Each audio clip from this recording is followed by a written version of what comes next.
আজকের কেমিস্ট্রি ক্লাসের সাথে আছি আমি অভিলাষা রায়ন্ত। পড়াশোনা করছি ঢাকা বিশ্ববিদ্যালয়ের জেনেটিক ইঞ্জিনিয়ারিং অ্যান্ড বায়োটেকনোলজিতে। আজকে আমরা কেমিস্ট্রি ক্লাসে যে চ্যাপ্টারটা পড়বো সেটা হলো সেকেন্ড পেপারের ফার্স্ট চ্যাপ্টার পরিবেশ রসায়ন। আমরা যদি বিগত বছরের প্রশ্নগুলো একটু দেখি তাহলে দেখতে পাবো এইটা এমন একটা চ্যাপ্টার যেখান থেকে প্রতি বছর একটি অথবা দুটি প্রশ্ন এসে থাকে।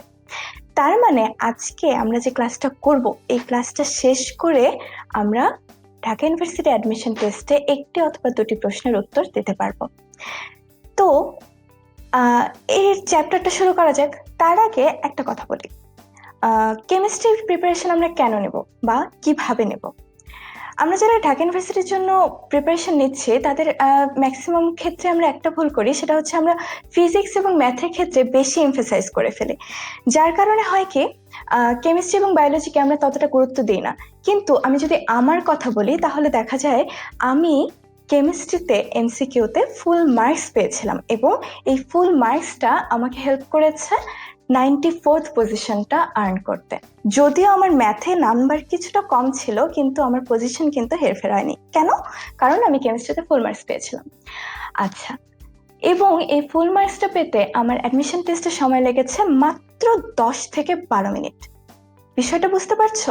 মাত্র 10 থেকে 12 মিনিটেই তুমি 18.75 মার্কস পেয়ে যেতে পারো, যেখানে ম্যাথ এবং ফিজিক্স তুমি কিন্তু এত অল্প সময়ে এত বেশি মার্কস সিকিউর করতে পারবে না। সেজন্য কেমিস্ট্রি প্রিপারেশন নেওয়াটাও ইকুয়ালি ইম্পর্ট্যান্ট। তো এবং আজকে ক্লাসে আমরা সেভাবে প্রিপারেশন নিই যাতে করে আজকে ক্লাসটা শেষ করে আমরা ঢাকা ইউনিভার্সিটি অ্যাডমিশন টেস্টে 1.25 থেকে 2.5 মার্কস এশিওর করতে পারি। তো শুরু করছি পরিবেশ রসায়ন। পরিবেশ রসায়নের ক্ষেত্রে আমরা যদি এই চ্যাপ্টারটাকে দেখি তাহলে আমরা দেখবো এই চ্যাপ্টারটাকে আসলে আমরা 3 ভাগে পড়বো। প্রথম ভাগে রয়েছে গ্যাসের সূত্র এবং গতিতত্ত্ব। তো এই পার্টে আমরা কি পড়বো? এই পার্টে আমরা বয়েলের সূত্র পড়বো, চার্লসের সূত্র পড়বো, অ্যাভোগাড্রোর সূত্র পড়বো, গ্যালিসিকের সূত্র পড়বো। এই সূত্র এবং গ্যাসের গতিতত্ত্ব নিয়ে কিছু ম্যাথ আছে, সেগুলো আমরা করে ফেলবো। নেক্সট পার্টে রয়েছে আংশিক চাপ এবং ব্যাপন। আংশিক চাপ এবং ব্যাপনের সূত্র এবং এই সংক্রান্ত যে ম্যাথগুলো রয়েছে সেগুলো আমরা এই পার্টটাতে করে ফেলবো। তারপরে কি রয়েছে? তারপরের পার্টে আমার আছে কিছু গুরুত্বপূর্ণ তথ্য।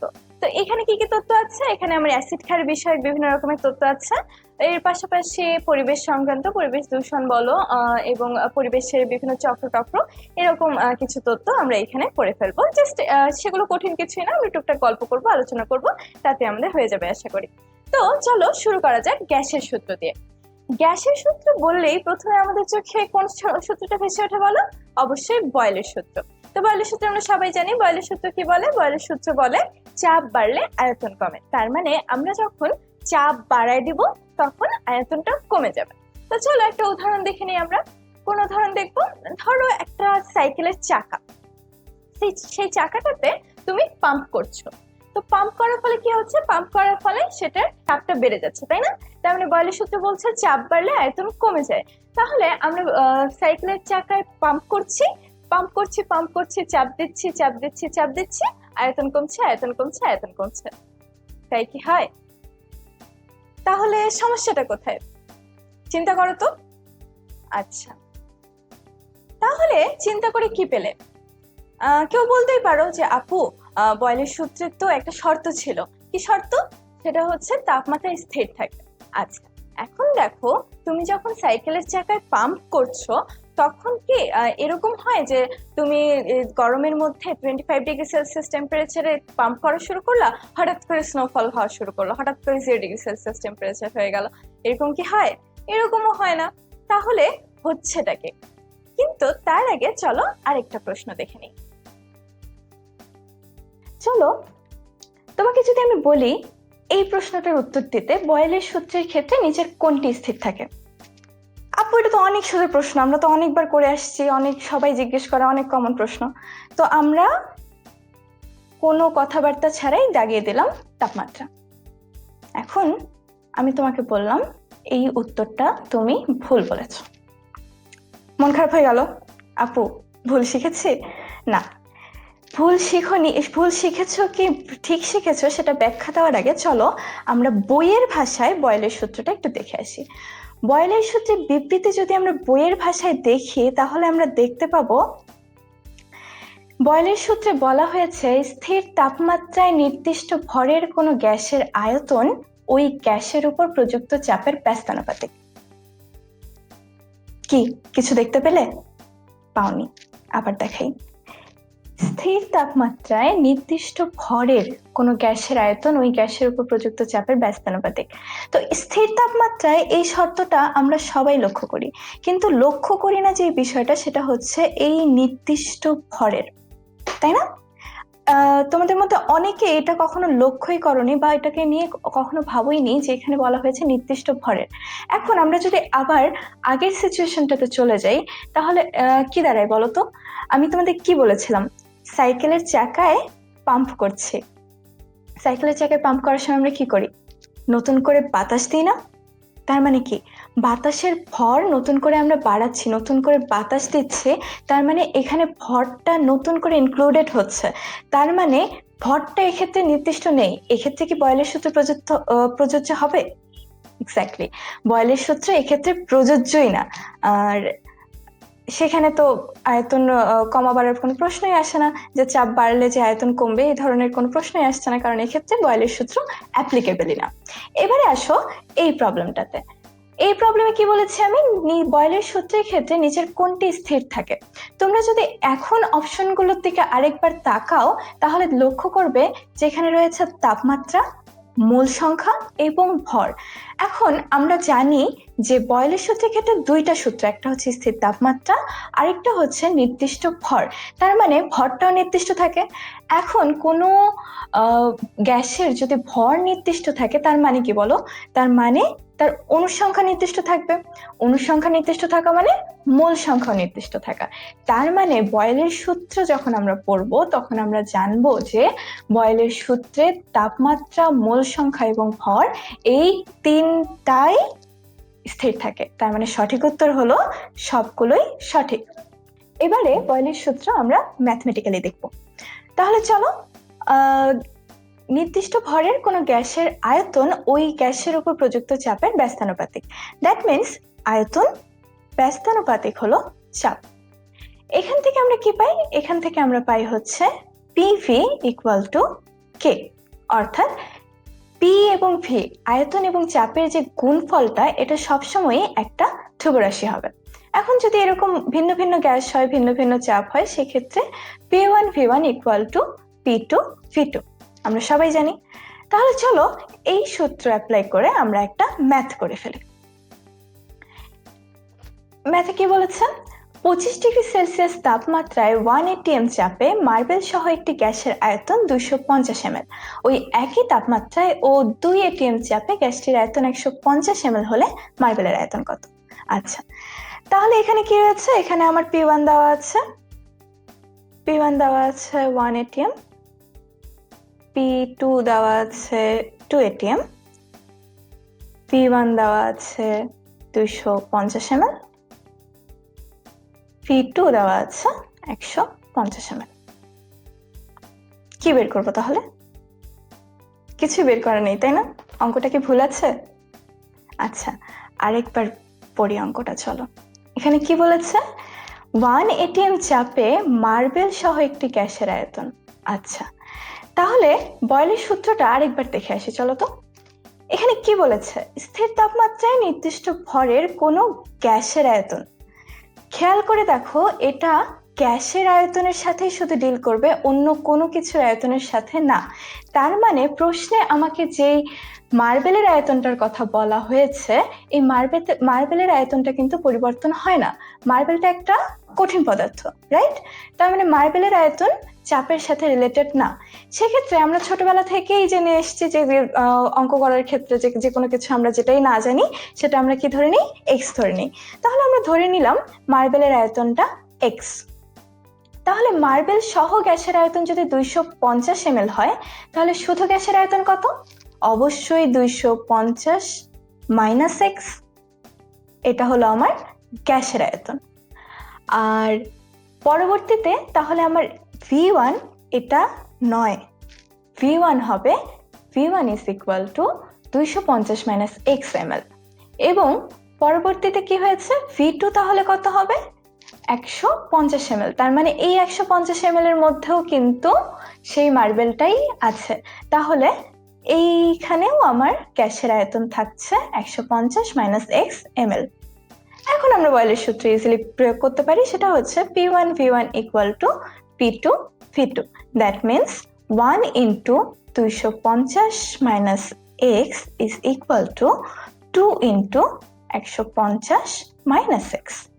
এটা যদি আমরা ক্যালকুলেশন করে ফেলো, এখান থেকে তোমার কত মান আসছে, মান এসছে x = 50 ml, রাইট? হয়ে গেল আমাদের অঙ্ক। বয়েলের সূত্রের লেখচিত্র দেখে নিই। তো লেখচিত্র কথাটা আসলে আমাদের ওই এক্স ওয়াই এর একটা মান দিয়ে তারপরে একটা গ্রাফ, এরকমই একটা চিত্র চলে আসে না? গ্রাফ আঁকার জন্য আমরা কি করতাম, ধরো আমি তোমাকে একটা ইকুয়েশন দিলাম, যেটা হচ্ছে এক্স ওয়াই = 6। তোমাকে আমি বললাম এই গ্রাফটা, এই ইকুয়েশনটা একটা গ্রাফ এঁকে দাও আমাকে। তো তুমি তখন কি করবে, এক্স এবং ওয়াই এর কতগুলো মান বের করবে, তাই না? তো x এর মান যদি এখানে 1 হয়, y এর মান হবে 6, x এর মান যদি 2 হয়, y এর মান হবে 3, এবং x এর মান যদি 3 হয়, y এর মান হচ্ছে 2। আচ্ছা, তারপরে আমরা কি করব, তারপরে এটা গ্রাফ আঁকবো। একদিকে x দিলাম, একদিকে y অক্ষ। তাহলে এক্ষেত্রে আমি কি করছি, x এর মান যখন আমার 1, ধরো এখানে 1, তাহলে y এর মান আমার হচ্ছে 6, ধরো এখানে 6। x এর মান যখন 2, তখন y এর মান এখানে হচ্ছে আমার 3, আর x এর মান যখন 3, y এর মান হচ্ছে 2। তাহলে এই বিন্দুগুলো যদি আমরা যোগ করি, এরকম একটা অধিবৃত্ত ধরনের গ্রাফ পাচ্ছি। খুব ভালো কথা। এখন আমরা যদি বয়েলের ইকুয়েশনটা দেখি, তাহলে আমরা কি দেখেছিলাম, PV = K। দেখো তো, এই ইকুয়েশনটা আর এই ইকুয়েশনটা একই রকম দেখতে না? তার মানে এটাকেও যদি আমি একদিকে P নিই, x অক্ষ বরাবর যদি আমি P নিই আর y অক্ষ বরাবর যদি V নিই, তাহলে এখানেও আমি একটা এই ধরনের হাইপারবোলা গ্রাফ পাবো। খুব ভালো কথা। এখন এটা যদি আমি এইরকম আরো দুটো গ্রাফ দিই, তাহলে তুমি এখান থেকে কি মিন করবে বলো তো? এই গ্রাফটার জন্য এক রকমের টেম্পারেচার, এই গ্রাফটার জন্য এক রকমের টেম্পারেচার, এবং এই গ্রাফটার জন্য আরেক রকম টেম্পারেচার। এটা কিভাবে হচ্ছে, ধরো আমি প্রেসার একটা নির্দিষ্ট বিন্দুতে একটা প্রেসার চিন্তা করলাম। এই বিন্দুর জন্য, এই একই প্রেসারের জন্য এই গ্রাফটা, প্রথম গ্রাফটার ক্ষেত্রে ভি একরকম, দ্বিতীয় গ্রাফটার ক্ষেত্রে ভি একরকম, তৃতীয় গ্রাফটার ক্ষেত্রে ভি আরেক রকম। তোমরা যদি একটু ডিপলি চিন্তা করো, তাহলে দেখতে পাবে প্রথমটার ক্ষেত্রে ভি এর মানটা কম, সেকেন্ডটার ক্ষেত্রে একটু বেশি, থার্ডটার ক্ষেত্রে আরেকটু বেশি। তাহলে এখানে কি একটা ফ্যাক্টর কাজ করছে বলো তো, যার কারণে ভিটা চেঞ্জ হচ্ছে? আমরা এটা জানি না। আচ্ছা, যে তাপমাত্রা যদি আমি বাড়াই, তাহলে কি হবে, অণুগুলো বেশি জায়গা জুড়ে থাকতে যাবে না? তার মানে কি, তাদের আয়তনগুলো বেড়ে যাবে। তার মানে এইখানে আয়তনটা কম, এইখানে আয়তনটা তার চেয়ে একটু বেশি, আর এখানে আয়তনটা তার চেয়ে আরো বেশি। দ্যাট মিনস এইখানে যে টেম্পারেচারটা ছিল, সেটার থেকে এই টেম্পারেচারটা একটু বেশি, এই টেম্পারেচারটা আর একটু বেশি। তাহলে এটা যদি আমি বলি, এটা T1 টেম্পারেচার ছিল, এটা T2 টেম্পারেচার ছিল, এটা T3 টেম্পারেচার ছিল, আমরা ইজিলি বলতে পারি এখান থেকে যে T3 is greater than T2 is greater than T1। বুঝতে পেরেছি সবাই? আচ্ছা, এবারে তাহলে তোমরা আরেকটা কাজ করো। তোমাদের জন্য একটা টাস্ক, এই যে এই গ্রাফটা আমি এখানে এঁকেছি, এটাতে বলো তো কোন টেম্পারেচারে কোনটা বেশি হবে, কোনটা কম হবে? আচ্ছা, এবারে দেখে নিই। আগে আমি যে গ্রাফটা দেখিয়েছিলাম, সেটার সাথে এটার পার্থক্য কোথায় ধরতে পেরেছো কি তোমরা? এখানে পার্থক্য হচ্ছে, এখানে এক্স অক্ষ বরাবর আমি দিয়েছি ভি, এবং ওয়াই অক্ষ বরাবর আমি দিয়েছি পি। তার মানে আগে যেটা আমি চিন্তা করেছিলাম, এখন তার একটু উল্টাভাবে চিন্তা করব। এর আগে আমি প্রেসারটাকে একটা নির্দিষ্ট প্রেসারে দেখেছিলাম যে কি চেঞ্জ হচ্ছে, এখন আমরা একটা নির্দিষ্ট আয়তনে দেখব কি চেঞ্জ হচ্ছে। ধরো এই বিন্দুটাতে আমরা চেঞ্জটা লক্ষ্য করার চেষ্টা করছি। এই বিন্দুটাতে আয়তনটা আমার নির্দিষ্ট থাকছে। এখন আহ, এইখানটাতে এই ফার্স্ট গ্রাফটার ক্ষেত্রে আমরা দেখতে পাচ্ছি এক রকমের প্রেশার, সেকেন্ড গ্রাফটার ক্ষেত্রে প্রেশারটা আরেকটু ইনক্রিজ করছে, থার্ড গ্রাফটার ক্ষেত্রে প্রেশার আরো ইনক্রিজ করছে।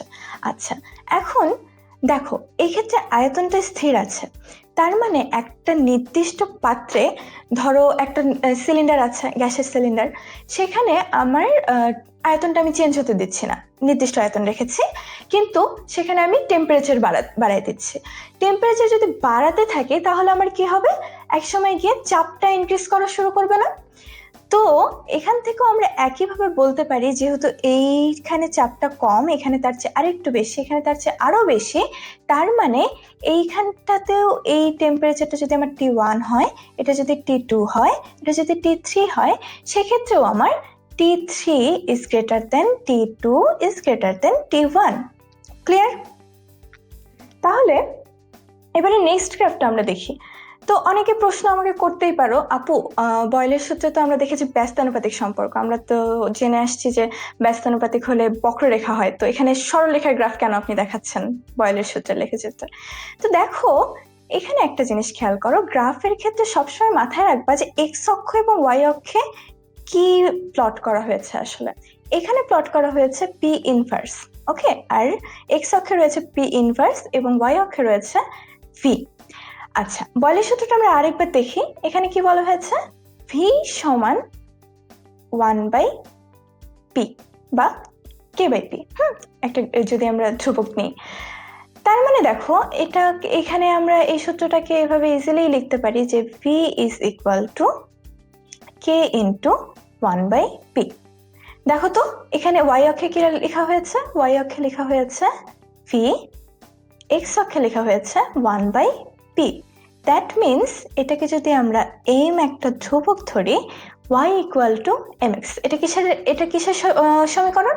আমরা সবাই জানি এটা একটা মূলবিন্দুগামী সরলরেখার সমীকরণ, এবং এই গ্রাফগুলো যদি তুমি দেখো, দেখতে পাবে এই সবগুলোই আসলে মূলবিন্দুগামী সরলরেখার সমীকরণ, সরলরেখার গ্রাফ। তো এখানে যদি দেখো তিনটা টেম্পারেচার আছে, এই তিনটা টেম্পারেচারের মধ্যে যদি আমরা আগের মতো কম্পেয়ার করার চেষ্টা করি, তাহলে দেখতে পাবো এই যে T3 টেম্পারেচার, এখানে দেখো ভি এর মানটা সবচেয়ে বেশি, T2 টেম্পারেচার এখানে একটু কম, T1 টেম্পারেচার সবচেয়ে কম। তার মানে আগের মতো আমরা ইজিলি বলতে পারি যে এখানে আসলে T3 টেম্পারেচারটা হচ্ছে সবচেয়ে বড়, তারপরে আছে T2, তারপরে আছে T1। ওকে, এরপরে আমরা যদি নেক্সট গ্রাফটা দেখি, নেক্সট গ্রাফটাতে বলা হয়েছে তোমার পিভি এবং পি এর গ্রাফ। দেখো এখন কিন্তু তোমরা প্রথমেই এখানে লক্ষ্য করলে যে এটা আসলে কিসের গ্রাফ, এটা হলো পিভি বনাম পি এর গ্রাফ। তো পিভি বনাম পি আমরা দেখেছি, পিভি একদিকে যদি আমি প্লট করি, পিভি ইকুয়াল টু কে, তার মানে পিভির কোনো চেঞ্জ হচ্ছে না, তাই না? পি এবং ভি এর গুণফলটা সবসময় একটা ধ্রুব সংখ্যা থাকছে। সেই কারণেই দেখো এই টেম্পারেচার, এই গ্রাফগুলোতে সবগুলোতে আমরা একটা সরলরেখা পাচ্ছি, তার মানে এটাতে পিভি এর মানের কোনো পরিবর্তন হচ্ছে না। এবং T1, T2, T3 তিনটা ভিন্ন ভিন্ন টেম্পারেচারে আমরা তিনটা ভিন্ন ভিন্ন জায়গায় দেখতে পাচ্ছি গ্রাফটাকে, কিন্তু এটার কোনো পরিবর্তন হয়নি, এটা জাস্ট একটা এক্স অক্ষের সমান্তরাল সরলরেখা। এক্ষেত্রে বলা যায় এই যে যেহেতু তোমার যদি আমরা একটু দেখি পিভি ইকুয়াল টু এনআরটি, এই সূত্রটা আমাদের অনেক পরিচিত। দ্যাট মিনস পিভি কে আমরা লিখতে পারি পিভি সমানুপাতিক টি, তার মানে পিভি যখন বাড়বে, টি যখন বাড়বে, পিভিও বাড়বে। তার মানে এখানে দেখো পিভির মানটা যেহেতু বেড়েছে, তার মানে এখানে T3 এর মানটা সবচেয়ে বেশি, তার মানে এই ক্ষেত্রে আমরা বলতে পারি T3 is greater than T2 is greater than T1। ওকে, তো আমাদের বয়লের সূত্রের লেখচিত্র গেল। এবারে আমরা আরেকটা নতুন সূত্র শিখবো, সেটা হচ্ছে চার্লসের সূত্র। তো চার্লসের সূত্র যদি তোমাকে জিজ্ঞেস করি, তুমি আমাকে বলবে কি, যে তাপমাত্রা বাড়লে আয়তন বাড়ে। আচ্ছা, কিন্তু বইয়ের ভাষায় একটু দেখে নেই, আমরা তো বইয়ের ভাষায় দেখছি সূত্রগুলো। বইয়ের ভাষায় যদি আমরা চার্লসের সূত্র দেখতে যাই, তাহলে এরকম একটা বিশাল কি যেন একটা সূত্র চলে আসে আমাদের সামনে, তাই না? তো দেখি কি বলেছে। তাহলে দেখো, স্থির চাপে নির্দিষ্ট ভরের কোনো গ্যাসের আয়তন, আমরা তো এখন চালাক হয়ে গিয়েছি তাই না? এখন আমরা শর্তগুলো খুব সুন্দরভাবে ধরতে পারবো। এখানে শর্ত কি কি রয়েছে? একটা শর্ত হচ্ছে স্থির চাপে, আরেকটা শর্ত এখানেও কিন্তু নির্দিষ্ট ভরের, আমরা কিন্তু আর এই ভুলটা করব না। এখনো নির্দিষ্ট ভরের কোনো গ্যাসের আয়তন প্রতি ডিগ্রি সেলসিয়াস তাপমাত্রা বৃদ্ধি বা হ্রাসের কারণে 0 ডিগ্রি সেলসিয়াস তাপমাত্রায় গ্যাসের আয়তনের এত অংশ বৃদ্ধি পাবে। আচ্ছা, তো এটাকে যদি আমরা ম্যাথমেটিক্যাল রিপ্রেজেন্টেশন দেখি তাহলে ব্যাপারটা এরকম দাঁড়াবে যে প্রতি 1 ডিগ্রি সেলসিয়াস টেম্পারেচার বৃদ্ধির জন্য আমার 0 ডিগ্রি সেলসিয়াসের যে আয়তনটা ছিল সেটার সাথে যোগ হচ্ছে কি আগের যে ভি নট যে ছিল আমার 0 ডিগ্রি সেলসিয়াস টেম্পারেচারের তাপমাত্রা আয়তন, সেটার 1/273 অংশটা আমার যোগ হয়ে যাচ্ছে, এবং এটা হচ্ছে আমার পরবর্তীতে 1 ডিগ্রি সেলসিয়াস টেম্পারেচার বৃদ্ধি পাওয়ার ফলে যে আয়তনটা হচ্ছে সেটার নাম হচ্ছে ভি। এরকম করে যদি আমি তোমাকে টি ডিগ্রি সেলসিয়াস টেম্পারেচার দেখাই তাহলে টি ডিগ্রি সেলসিয়াসের জন্য তোমার কি দাঁড়াবে? ভি ইজ ইকুয়াল টু দাঁড়াবে V naught plus V naught by 273 into T. এরকম একটা ইকুয়েশন আমরা পেয়ে যাচ্ছি।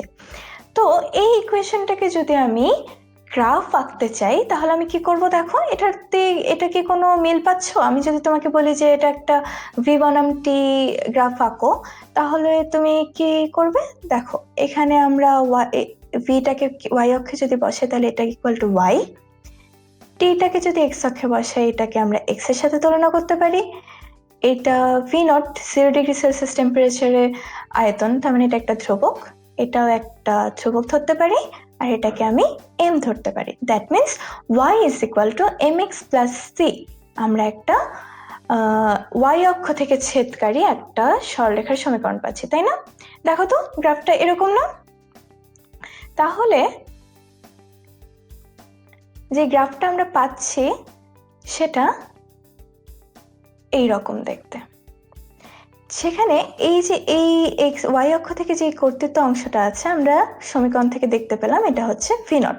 তাহলে এইরকম গ্রাফ থেকে তুমি এই ধরনের প্রশ্ন, এই গ্রাফ থেকে তুমি এই ধরনের প্রশ্নেরও উত্তর দিতে পারো যে 0 ডিগ্রি সেলসিয়াস টেম্পারেচারে তোমার আয়তনটা কত ছিল, এই প্রশ্নের উত্তর তুমি এই গ্রাফ থেকেই দিয়ে দিতে পারছো। আবার এখান থেকে আরেকটা কনসেপ্ট আসে, দেখো আমার যখন টি এর মানটা -273 ডিগ্রি সেলসিয়াস হয়ে যাচ্ছে তখন কিন্তু এই ভি এর মানটা 0 হয়ে যাচ্ছে। দেখো গ্রাফে যদি আমরা দেখতে পাই তাহলে এই গ্রাফটা আসতে পেছাতে পেছাতে পেছাতে এক সময় এসে -273 ডিগ্রি সেলসিয়াসে সে আয়তনটা ভি 0 হয়ে যাচ্ছে। আচ্ছা, খুব ভালো কথা। তাহলে এটা গেল আমার চার্লসের সূত্রের গ্রাফ, এটা হলো সেলসিয়াস স্কেলে। এবারে আমরা দেখব কেলভিন স্কেলে কি দাঁড়াচ্ছে। তো আগের স্লাইডটাতে আমরা কোথায় ছিলাম? V is equal two V naught plus 273। এখন ওইখান থেকে আমরা এই জায়গাটাতে আসতে পারি কিভাবে? ভি ইজ ইকুয়াল টু ছিল আমার V naught plus V naught by 273 into T. That means আমি যদি এখানে ভি নটটা কমন নেই আমি পাবো 273 প্লাস টি বাই 273। এখন দেখো ভি ইজ ইকুয়াল টু আমার দাঁড়াচ্ছে ভি নট বাই 273 ইন্টু টি। এই টিটা কি? এই টিটা হচ্ছে তোমার কেলভিন স্কেলে টেম্পারেচার। আচ্ছা, তাহলে এখান থেকে আমি ইজিলি, দেখো এই জিনিসটা একটা ধ্রুব সংখ্যা না? এই জিনিসটা যদি একটা ধ্রুব সংখ্যা হয় তাহলে এখান থেকে আমি ইজিলি লিখতে পারি যে ভি ইজ সমানুপাতিক হচ্ছে টি। টিটা হলো কেলভিন স্কেলে টেম্পারেচার, এটা সবসময় মনে রাখবা। এই টিটা হলো কেলভিন স্কেলে টেম্পারেচার। কাজেই এটা যদি ভিন্ন ভিন্ন আয়তন এবং টেম্পারেচারের ক্ষেত্রে হয় তাহলে আমরা ইজিলি লিখতে পারি যে V1/T1 ইকুয়াল টু V2/T2। আচ্ছা, এটাকে যদি গ্রাফে প্লট করি কি দাঁড়াবে? দেখতেই পাচ্ছ, এটা যেহেতু সমানুপাতিক, তোমাদের চিরপরিচিত একটা সূত্র যে সমানুপাতিক সম্পর্ক মানেই সরলরেখা। তো এখানে আমরা একটা খুবই সোজা সাপটা সরলরেখা দেখতে পাচ্ছি যে ভি সমানুপাতিক টি এর একটা গ্রাফ। প্রথম গ্রাফটাতে V is equal to Y is equal to M X ধরনের একটা গ্রাফ আমরা দেখতে পাচ্ছি। নেক্সট দেখো এই গ্রাফটাকে আমরা তিনটার গ্রাফ দেখতে পাচ্ছি। তো আগে যেমন আমরা তাপমাত্রার কম্পেয়ার করা শিখলাম, এবারে আমরা চাপ কম্পেয়ার করা শিখব। দেখো এখানে একই টেম্পারেচারে আয়তনটা ভিন্ন হয়েছে। কেন? এই জায়গাটাতে তোমার আয়তনটা কম, এখানে আয়তন একটু বেশি, এখানে আয়তন আরো বেশি। এখন আমাকে বলো চাপ বাড়ালে আয়তন বাড়ে না কমে? একটু আগে শিখে আসলাম বয়লের সূত্রে যে চাপ বাড়ালে আয়তনটা কমে যাবে। তার মানে এই যে এই P3 চাপে যে গ্রাফটা রয়েছে, এখানে আমার আয়তনটা সবচেয়ে কম না এই তিনটা গ্রাফের মধ্যে? তার মানে এই P3 চাপটা হচ্ছে সবচেয়ে বেশি। তারপরে দেখো P2 চাপটা আছে, তারপরে P1 চাপটা আছে। তার মানে এখান থেকে আমরা পেয়ে যাচ্ছি যে P3 চাপটা সবচেয়ে বেশি, তার চেয়ে কম হলো P2, তার চেয়ে কম হচ্ছে P1। আচ্ছা আচ্ছা, এবার নেক্সট গ্রাফটাতে চলে আসি। এই গ্রাফটাতে একটা ভুল আছে, চেষ্টা করো তো বের করার। আচ্ছা দেখো, আমি তোমাদেরকে এতক্ষণ শেখালাম যে আমাদের গ্রাফটা কেমন হবে, এটা অনেকটাই ডিপেন্ড করে আমরা এক্স অক্ষ এবং ওয়াই অক্ষে কি প্লট করছি তার উপরে। তো দেখো এখানে এই সেকেন্ড গ্রাফটা এবং ফার্স্ট গ্রাফটার ক্ষেত্রে আমরা এক্স অক্ষ ওয়াই অক্ষে ভি এবং টি প্লট করেছি। এই সেম জিনিসই আমরা আবার এইখানে প্লট করেছি, তাতে কি গ্রাফটা এরকম হয়ে গেছে? এটা কি আসলে হয়? এরকম তো হয় না। এই জায়গাটাতে যেটা হবে সেটা হচ্ছে, আচ্ছা তোমরা এখানে দেখো চার্লসের সূত্রের ক্ষেত্রে এখানে যেহেতু একটা জিনিস স্থির থাকছে, তার মানে কোনো এই গ্রাফগুলো সরল রেখা, তার মানে এখানে কোনো একটা স্থির জিনিসের আমরা গ্রাফ করার চেষ্টা করছি, তাই না? যেহেতু চার্লসের সূত্রের গ্রাফ, চার্লসের সূত্রে কোন জিনিসটা স্থির থাকে দেখো তো। চার্লসের সূত্র যদি বলে ভি সমানুপাতিক T, that means V is equal to KT. তার মানে V by T is equal to K, মানে ভি বাই টি এই জিনিসটা ধ্রুবক। এখন এখানে সেরকম একটা ধ্রুবক জিনিসেরই গ্রাফ করা হয়েছে, কিন্তু ওয়াই অক্ষে দেওয়া হয়েছে ভি। এটা কি ঠিক হয়েছে? এটা ঠিক হয়নি। এখানে আমরা সংশোধন করে কি লিখতে পারি? ভি বাই টি। তাহলে এই গ্রাফটা আমার সঠিক হবে। এবং সেই ক্ষেত্রে আমরা ভি বাই টি যেহেতু একটা ধ্রুবক, সেক্ষেত্রে আমরা এরকম একটা গ্রাফ পাচ্ছি যেখানে ভি বাই টি এর মানের কোনো পরিবর্তন হচ্ছে না, কিন্তু টেম্পারেচার পরিবর্তন হচ্ছে। চাপের ক্ষেত্রে কি তিনটা গ্রাফ দেখতে পাচ্ছি। তো আগেও আমরা শিখেছি যে চাপ যদি বাড়ে আয়তন কমে, তার মানে এই যে লাস্টে যে গ্রাফটা রয়েছে এইখানটাতে আমার চাপের মানটা সবচেয়ে বেশি, এটাতে তার চেয়ে কম, এটাতে সবচেয়ে কম। That means P3 is greater than P2 is greater than P1. Okay, আচ্ছা এবারে নেক্সটটাতে চলে যাই। নেক্সটে আমরা দেখছি গেলুসাকের সূত্র। তো চার্লসের সূত্র এবং গেলুসাকের সূত্র অনেকটাই কাছাকাছি, শুধু এখানে ওই যে বললাম কিছু শর্তের পার্থক্য। এটা হচ্ছে তোমার স্থির আয়তনে, এবং এই সম্পর্কটা হচ্ছে তোমার চাপ এবং তাপমাত্রার মধ্যে। ঠিক আছে, তো ওই একই রকমের সম্পর্কই আমরা পাই এক্ষেত্রেও, যে P is equal to P0 plus P0 by 273 into T. এখান থেকে আমরা যে চার্লসের সূত্রের মতো যে সূত্রটা পেয়ে যাই সেটা হচ্ছে P is সমানুপাতিক হলো টি, এবং P1 by T1 is equal to P2 by T2। দেখো তুমি যদি গ্রাফগুলো খেয়াল করো, গ্রাফগুলোতেও আমরা একই জিনিস দেখতে পাচ্ছি যে P এবং T সমানুপাতিক, এবং এক্ষেত্রে আমরা একটা সরলরেখা পাচ্ছি। আর এটা আগেও আমরা আলোচনা করেছি, অনেকটা একই রকম। তো এই জায়গাটাতে আমরা আয়তন এখন কম্পেয়ার করার চেষ্টা করব। দেখো তো এখানে আমরা কি প্লট করেছি, এক্স অক্ষে রয়েছে টি এবং ওয়াই অক্ষে রয়েছে পি। তো আমরা যদি একটা নির্দিষ্ট টেম্পারেচার ধরি, ধরো এই একটা বিন্দু, এই টেম্পারেচারে আমার ভি এর মান কমেছে, এখানে তোমার পি এর মান সবচেয়ে কম, তার চেয়ে একটু বেশি, তার চেয়ে এখানে আরো বেশি। তো আয়তনটা কোনটার ক্ষেত্রে কেমন হচ্ছে, আয়তনের চেঞ্জটা আমরা এখন লক্ষ্য করার চেষ্টা করব। এখন দেখো পি এর মানটা এখানে সবচেয়ে কম, তার মানে আবারও বয়লের সূত্রে যদি আমরা চলে যাই, তাহলে পি এর মানটা কম হলে কি হয়, আয়তন বেশি হয়, আর পি এর মান বেশি হলে আয়তনটা কম হয়। তাহলে এখানে যেহেতু পি এর মান সবচেয়ে কম, তার মানে এখানে ভি এর মান সবচেয়ে বেশি। এখানে যেহেতু পি এর মান তার চেয়ে একটু বেশি, তার মানে এটার চেয়ে একটু কম, আর এটাতে একদম কম। এখান থেকে আমরা পেয়ে যাচ্ছি যে V3 is greater than V2 is greater than V1. Clear? Okay, তাহলে এতক্ষণ আমরা বয়লের সূত্র, চার্লসের সূত্র এবং গেলুসেকের সূত্র পড়েছি। এবারে সেই সবগুলো সূত্রর সমন্বয় সূত্র আমরা দেখব।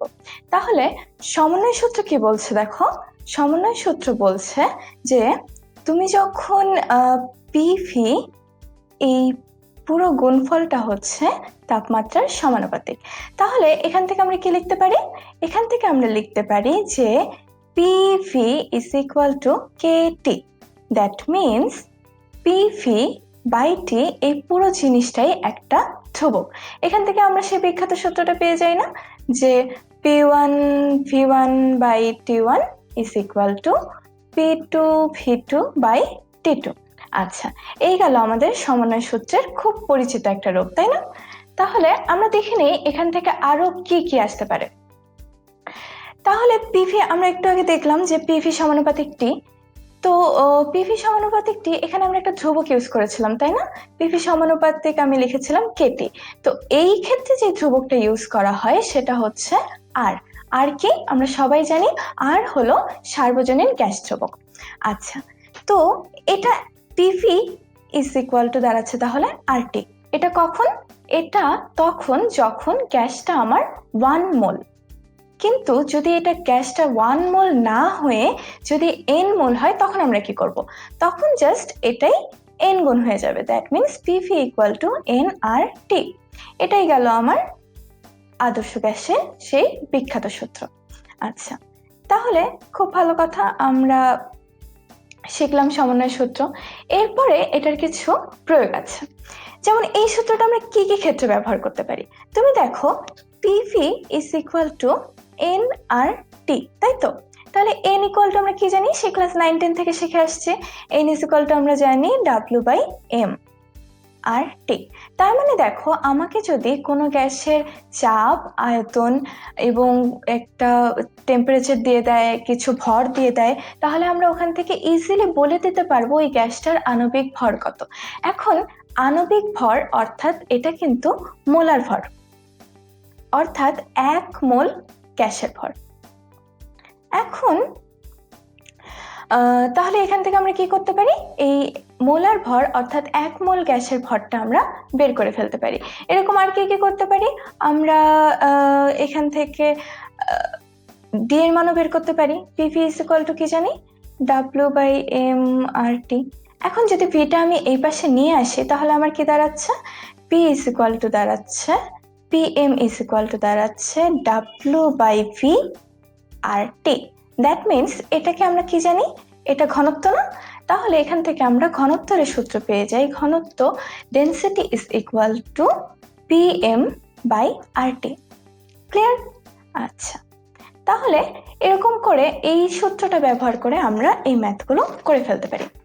এবারে আসো, যদি এই সূত্রটা আদর্শ গ্যাস না হয়ে বাস্তব গ্যাস হয়, তখন কি হবে? তাহলে সমস্যাটা কোথায় বলো দেখি। আদর্শ গ্যাস যখন আমরা চিন্তা করি, তখন আমরা ধরে নিয়েছিলাম যে গ্যাসগুলোর অণুগুলোর মধ্যে কোনো আকর্ষণ বল নাই, অণুগুলো একটা অপরের থেকে অসীম দূরত্বে অবস্থিত এবং অণুগুলোর নিজস্ব যে আয়তন সেটা অত্যন্ত নগণ্য। কিন্তু বাস্তব গ্যাসের ক্ষেত্রে দেখা যায় আসলে এরকমটা হয় না।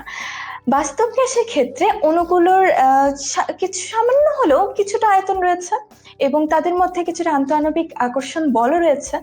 তার মানে কি, তার মানে এই যে সূত্রটা, যেখানে আমরা শুধু গ্যাসের আয়তন চিন্তা করেছিলাম, সেখানটাতে অণুগুলোর আয়তনগুলো আমাকে বাদ দিতে হবে। এই জন্য ভ্যান ডার ওয়ালস, বিজ্ঞানী ভ্যান ডার ওয়ালস পরবর্তীতে এই সূত্রটারই একটা সংশোধিত রূপ দেন, সেটা হলো এই সূত্রটা। ভ্যান ডার ওয়ালসের সূত্রে একটু মডিফিকেশন করা হয়েছে। সেটা কিরকম, আগে যে আমার আয়তন ভিটা ছিল, সেখান থেকে আমার গ্যাসের যে অণুগুলোর আয়তন, সেই আয়তনটা বাদ দেওয়া হয়েছে। তাহলে দেখো, এই যে 1 মোল গ্যাসের মধ্যে যতগুলো অণু আছে, সেই অণুগুলোর যে আয়তন, সেই আয়তনটা হচ্ছে আমার বি। অ্যান্ড যদি আমার n মোল গ্যাস থাকে, n হচ্ছে এখানে আমার মোল সংখ্যা, অ্যান্ড এই যে যদি আমার n মোল গ্যাস থাকে, তাহলে ওই n মোল গ্যাসের যতগুলো অণু আছে, সবগুলো অণুর যে আয়তনটা, সেটা হচ্ছে আমার বি। তাহলে এই যে NB, এটা এই মোট পাত্রের মোট আয়তন থেকে যদি আমরা এই অণুগুলোর আয়তনটা বাদ দিই তাহলে কিন্তু আমরা প্রকৃত আয়তনটা পেয়ে যাচ্ছি। অ্যান্ড এভাবেই ভ্যান ডার ওয়ালস এই সূত্রটাকে, আগের সূত্রটাকে একটু মডিফাই করে এই সূত্রটা দেন। আবার চাপের ক্ষেত্রে কি করছে দেখো, অণুগুলো তো পরস্পরকে আকর্ষণ করছে, তার মানে এই যেহেতু আকর্ষণ বলের কারণে তার চাপটা কিছুটা বেড়ে যাচ্ছে না, এই জন্য আগে যে চাপটা আমরা নিয়েছি সেই পি এর সাথে আমরা এই আন্তঃআণবিক আকর্ষণ বলের কারণে যে চাপটা সৃষ্টি হচ্ছে সেটুকু যোগ করে দিচ্ছি। যোগ করে দেওয়ার ফলে আমরা এই সূত্রটা পেয়ে যাচ্ছি, এবং এটাই হলো তোমার ভ্যান ডার ওয়ালসের যে সংশোধিত বাস্তব গ্যাসের ক্ষেত্রে সূত্র, এইটাই হলো সেই সূত্রটা। তো এখানে এটার একটা খুব প্রয়োগ আমরা এইচএসসিতে অনেকবার ব্যবহার করে দেখে এসেছি, সেটা হচ্ছে আমাদের বক্ররেখা, এখান থেকে আমরা ব্যাখ্যা করতে পারি। এবং এখান থেকে আরেকটা জিনিস আমরা ক্লিয়ার হতে পারি, সেটা হলো আমরা এখান থেকে সেই বিখ্যাত লাইনটা বলে দিতে পারি যে একটা গ্যাস তখনই বাস্তব গ্যাসের মতো আচরণ করবে যখন সেটা উচ্চ তাপমাত্রায় থাকবে এবং নিম্ন চাপে থাকবে। বুঝতেই পারছো, যখন উচ্চ তাপমাত্রায় থাকবে তখন অণুগুলো অনেক বড় জায়গা নিয়ে থাকবে, তার মানে কি তাদের মধ্যে দূরত্বটা অসীম হয়ে যায়, অসীমের কাছাকাছি চলে যাবে। আবার চাপ যদি আমি একদম কমাই দিই, অনেক নিম্ন চাপ হয়, সেক্ষেত্রেও সেটা একদম তাদের মধ্যে আর কোনো আকর্ষণ বল কাজ করবে না আর কি। তো তখন আমরা আবার এই সূত্রটা পেয়ে যাই, সেক্ষেত্রে আর কোনো সংশোধিত রূপে দরকার হয় না। আচ্ছা, এটা তো গেল তোমার এতক্ষণ যে সূত্রগুলো আমরা শিখেছি সেগুলোর সব সমন্বিত রূপ। এবারে আসো গ্যাসের গতিতত্ত্ব নিয়ে কথা বলি। এই যে আমরা অণুর গতিশক্তি এইগুলো কথা বলছিলাম, এইগুলো এখন চলে আসছে। তাহলে এই যে PV is equal two 1/3 mn/c², এখানে আমরা দেখতে পাচ্ছি এমটা কি, মনে রাখবে এই এম হলো একটি অণুর ভর, এবং এখানে এন হচ্ছে অণুর সংখ্যা, আর সি হচ্ছে তাদের বেগ। তার মানে এই ক্ষেত্রে আমরা পেয়ে যাচ্ছি PV is equal two 1/3 mn/c²। এটাই আসলে গ্যাসের গতিতত্ত্বের প্রথম এবং প্রধান যে সূত্রটা, এটাই সেই সূত্র, এবং এখান থেকে আমরা আরো বিভিন্ন রকম সূত্র পরে ডেরিভেট করতে পারি আর কি। আচ্ছা, তো এখান থেকে আমরা দেখো এই সূত্রটা কিভাবে আসে। আমরা কি লিখতে, আমরা এর আগে কি শিখলাম, PV is equal two RT, right? এটা কখন? এটা হচ্ছে 1 মোল গ্যাসের ক্ষেত্রে। আচ্ছা, এখন আমাকে বলো 1 মোল গ্যাসের ক্ষেত্রে এই যে এই ভরটা কি, এন সংখ্যক অণুর যে ভর সেটা। এখন এন সংখ্যক 1 মোল গ্যাসের ক্ষেত্রে এই এন সংখ্যক অণুর ভর কত হবে, তার মোলার ভর বা আণবিক ভর না? তাহলে এই জায়গাটাতে আমরা ক্লিয়ারলি লিখতে পারি যে এই যে পিভি ইজ ইকুয়াল টু আমি লিখলাম 1/3 mc², রাইট? বুঝতে পেরেছো? তার মানে এটা হচ্ছে আমার 1 মোল গ্যাসের যে ভর সেটা। তাহলে এখান থেকে পিভি ইকুয়াল টু আমি এর আগে দেখেছি আরটি, তাহলে আরটি ইজ ইকুয়াল টু আমি পাচ্ছি 1/3 mc²। That means C is equal to √3RT/m. আচ্ছা, এই জায়গাটা থেকে এরপরে তোমার আর কি আছে, এরপরে এখান থেকে আমরা গতিশক্তিরও সূত্রটা পেয়ে যাই, তাই না? গতিশক্তি আমরা এভাবে পেয়ে যাচ্ছি কি, EK is equal to 3/2RT। আচ্ছা, এখন এই 3/2RTর জায়গায় তোমরা অনেক সময় দেখে থাকো EK is equal to 3/2KT। এইটা নিয়ে একটু কনফিউশন হয় না যে আপু আর কখন হচ্ছে আর এই কে কখন হচ্ছে। তো এই কেটা কি লেখা আছে তোমার বইয়ে, এই কেটাকে লেখা আছে যে এটা বোল্টজম্যান ধ্রুবক, তাই তো? আচ্ছা, এটা যদি বোল্টজম্যান ধ্রুবক হয়, এই কেটা আসলো কোথা থেকে? মনে রাখবে এই কেটা তখনই আসে যখন আমরা বলি এটা একটি অণু। মনে রাখবে একটি অণু, এটা হলো একটি অণুর গতিশক্তি। আচ্ছা, তাহলে দেখো এই কেটা আমরা যদি বলি এটা 1 মোল অণুর গতিশক্তি, তাহলে 1 মোলে কতগুলো অণু আছে? n সংখ্যক অণু, আমরা সবাই জানি এটা কি অ্যাভোগাড্রো নাম্বার। তার মানে n সংখ্যক অণুর গতিশক্তি যদি আমার 3/2RT হয়, তাহলে একটি অণুর গতিশক্তি কত হবে? একটি অণুর গতিশক্তি হবে আর টি বাই এন। এই যে আর টি বাই এন, এইটাও একটা ধ্রুবক সংখ্যা না?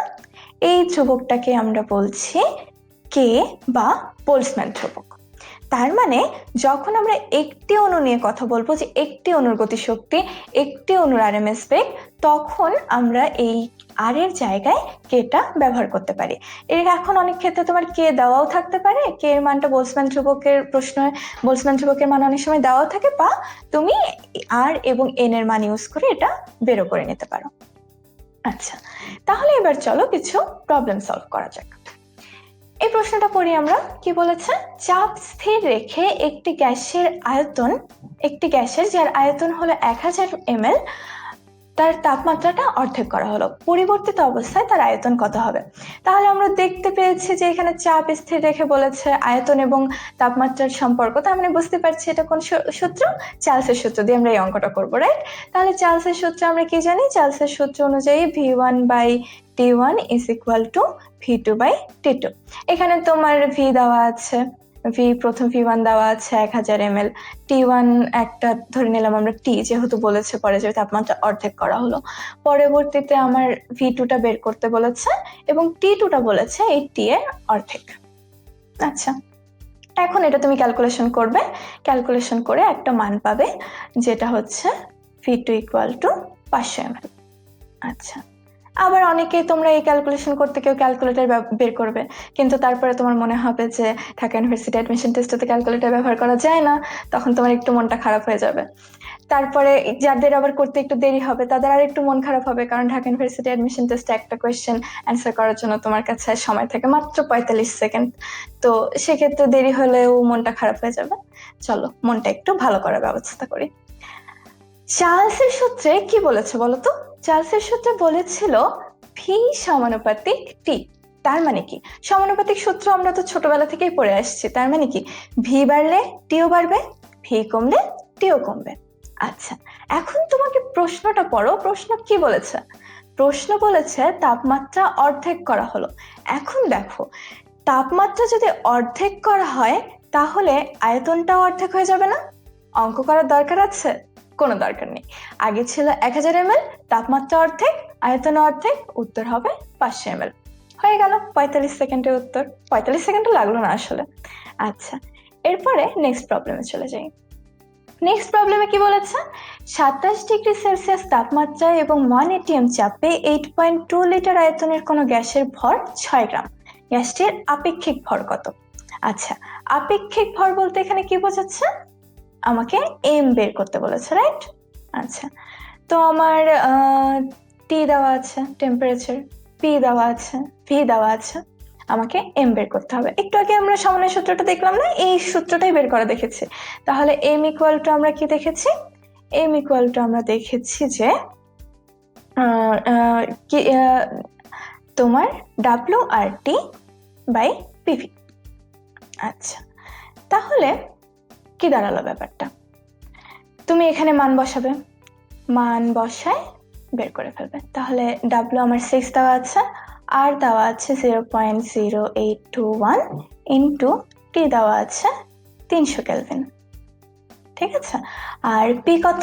পি দেওয়া আছে 1, আর এখানে তোমার ভি দেওয়া আছে 8.2। ক্যালকুলেটর বের করে বসাচ্ছ? কোনো দরকার নেই। দেখো, এখন আমরা কাটাকাটি করব। তাহলে এটাকে যদি আমরা 100 দ্বারা গুণ করি তাহলে আমরা 8.2 পেয়ে যাচ্ছি না? তার মানে এটা কাটলে আমার এখানে থাকছে 100, 103। তাহলে আমার এম হচ্ছে 18। হয়ে গেল উত্তর। এটার উত্তর হলো 18। আচ্ছা, নেক্সট প্রবলেমে যাই। নেক্সটে কি বলেছে? 27 ডিগ্রি সেলসিয়াস তাপমাত্রায় 100 atm চাপে 82.1 ml কোনো গ্যাসের ভর 10.6 গ্রাম হলে গ্যাসটির নাম কি? একটু অবাক হয়েও না, কারণ যে গ্যাসের তাপমাত্রা দিয়েছে, আয়তন দিয়েছে, ভর দিয়েছে, নাম কেন চাইছে?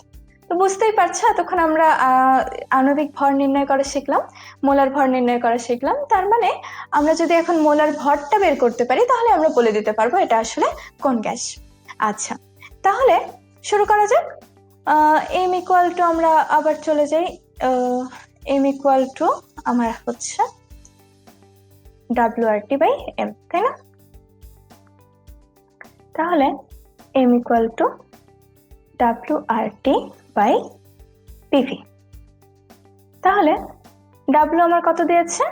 10.67 ইন্টু 0.0821, আর থাকছে আর টি। টি কত? 27 ডিগ্রি সেলসিয়াস মানে 300। পি কত? 100। আর ভি হচ্ছে 82.1। কি ঠিক আছে? ঠিক নাই, কারণ ভিটা এখানে ml এ দিয়েছে। যদি দেখো তো, আমি এই আর এর মান কিসে বসাইছি? 0.0821 না? এটা মানে কি? এটার একক ছিল লিটার অ্যাটমসফিয়ার। তার মানে আমার আয়তনটা অবশ্যই লিটারে হতে হবে। তাহলে এটা লিটারে হতে হলে কি করতে হবে? এটা লিটারে হতে হলে একে আমার 1000 দিয়ে ভাগ করতে হবে। 1000 দিয়ে যদি আমি এটাকে ভাগ করি, সেক্ষেত্রে আমার আয়তনটা হয়ে যাবে 0.0821। তার মানে এটা কেটে গেল, এখানে থাকছে 3। এখন বলতে পারো, আপু এর আগের গুলো তো ক্যালকুলেটর ছাড়াই করলাম, এটা কিভাবে ক্যালকুলেটর সহ করব? এই ক্যালকুলেটর ছাড়া এটা কিভাবে করা সম্ভব? গুণ তো করতে হবে।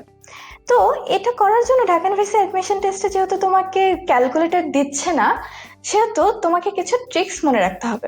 যেমন ধরো, এই যে 1/3 এটার মান হচ্ছে 0.3333 চলতে থাকবে। 2/3 এটার মান হচ্ছে 0.666। 1/2 এটার মান হচ্ছে তোমার হাফ, আমরা সবাই জানি। এরকম 1/4 মানে 0.25, 3/4 মানে কত? 0.75। তো এইরকম মানগুলো যদি আমরা মনে রাখি, তাহলে আমাদের ক্ষেত্রে অনেকটাই ইজি হবে। এখন দেখো 10.67, এই 67টা কোত্থেকে আসছে বলো? এই যে এখান থেকে আসছে আসলে। 2/3 ইকুয়াল টু আমরা দেখছি 0.666। তার মানে এই যে এই 67 এর জায়গায় আমরা কি লিখতে পারি? 10 প্লাস 2/3, এটা লিখতে পারি না? লিখতেই পারি। তারপরে এটাকে আমরা গুণ করছি 3 দিয়ে। দেখো তো কি হয়? 30 প্লাস 2 ইকুয়াল টু 32। আচ্ছা, তাহলে দেখো 32, আমরা গ্যাসটার মোলার ভর পেলাম 32। তার মানে মোলার ভর 32 আণবিক ভরের কোন গ্যাসকে আমরা চিনি? আমাদের সবার অনেক পরিচিত এবং অনেক প্রিয় প্রয়োজনীয় গ্যাস অক্সিজেন, তাই না? হয়ে গেল। এবারে নেক্সট প্রবলেমে যাওয়া যাক। কি বলেছে দেখো?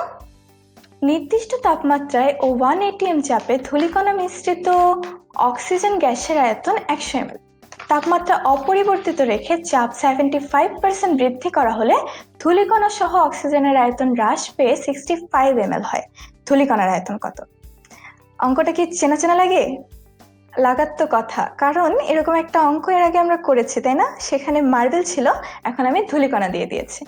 তো এটা তো আর ভুল করার কথা না। এবারে আমরা চালাক চতুরভাবে, নির্ভুলভাবে অঙ্কটা করার চেষ্টা করি। নির্দিষ্ট তাপমাত্রায় বলেছে, তার মানে তাপমাত্রা চেঞ্জ হয়নি, 1 atm চাপ। তাহলে আমার চলে যাচ্ছি বয়লের সূত্রে। P1 V1 equal to P2 P2। P1 আর কত? এখানে P1 দিয়েছে 1, V1 কত? 100 ml, তাই না? না, এবারে আমরা চালাক হয়ে গিয়েছি। না আপু, এবারে 100 ml না, এবার 100 মাইনাস x ml। আচ্ছা, P2 কত? P2 দেখো বলেছে 75% বৃদ্ধি করা হয়েছে।